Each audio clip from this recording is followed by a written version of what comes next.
Cancel culture has become that umbrella expression that is used for more specific things like calling out racism, sexism, prejudice, bullying, and so forth, or calling it in, or boycotting it, or just cancelling it.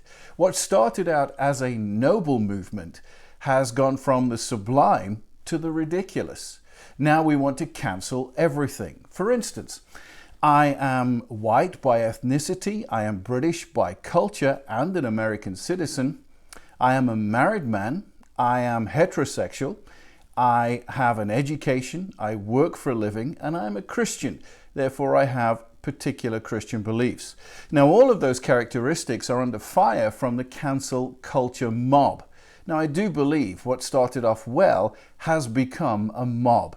You see, it's like dealing with a child going through puberty in their adolescence, reaching for that big red nuclear button that when civil dialogue breaks down, the only option is to slam that button like a child's toy and just cancel everything. Cancel the fact that I'm white.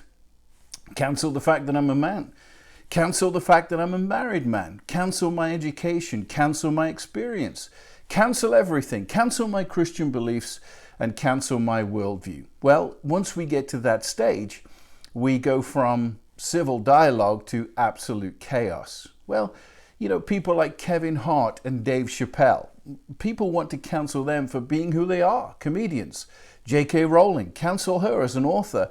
Apparently she's transphobic. Cancel John Wayne even though he's dead. Cancel all these things because they are somehow offensive to someone in some place at some time. Once this begins to happen, we go from the sublime to the ridiculous. Now, what we read in the scriptures is that Paul was a master at civil dialogue.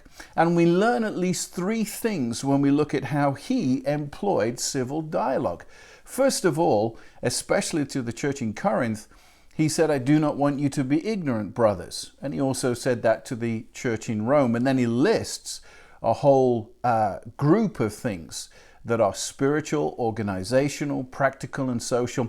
What we learn from this in civil dialogue is that sometimes we need more information to be better informed, so we're not reacting, we're actually being informed about a particular subject so we can come to some informed opinion. The second thing we learn about the Apostle Paul is that he appreciated worldviews. So in Ephesus, the scriptures tell us that he spent several months in the synagogue arguing with the people there about the kingdom of God. It also tells us that in that same city, he went to a particular hall and he was there for about 2 years, and he debated and argued with those in that hall, with his disciples with him, therefore demonstrating how to employ civil dialogue. What this shows us that is different to ignorance is that there is a time and a place for civil dialogue. It was in the synagogue. It was at this particular hall in Ephesus. There are times and places where civil dialogue can't take place or shouldn't take place because it's just not appropriate.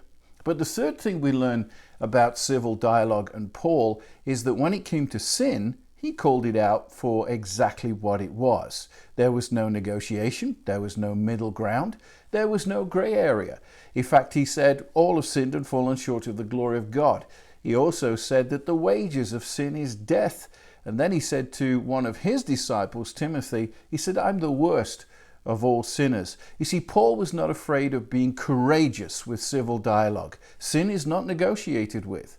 Now, once we start calling sin a moral failing or a lack of judgment or a mistake, once we start changing the language, we excuse ourselves from the cold, stark reality that Paul talks about when it comes to sin. So there are at least three things, and there are probably a lot more that we learn from Paul about civil dialogue. Number one, more information is needed. Ignorance. Secondly, worldview, where there is a time and a place to appreciate different worldviews in order to bring a message. Thirdly, no matter what time, no matter what place, no matter what ignorance, sin is sin. So let's call it out for what it is. So I circled back to my own dilemma. I am a white man by ethnicity and gender. I am married by status. I have children. I'm educated. I work for a living. I have Christian beliefs. Therefore, I am a Christian and I am heterosexual. I am fully prepared to defend those things in this cancel culture mob that reaches for the big red nuclear button like children going through adolescence and puberty. So if you have a subject you want to discuss, I'd be glad to discuss it with you as long as there is civil dialogue.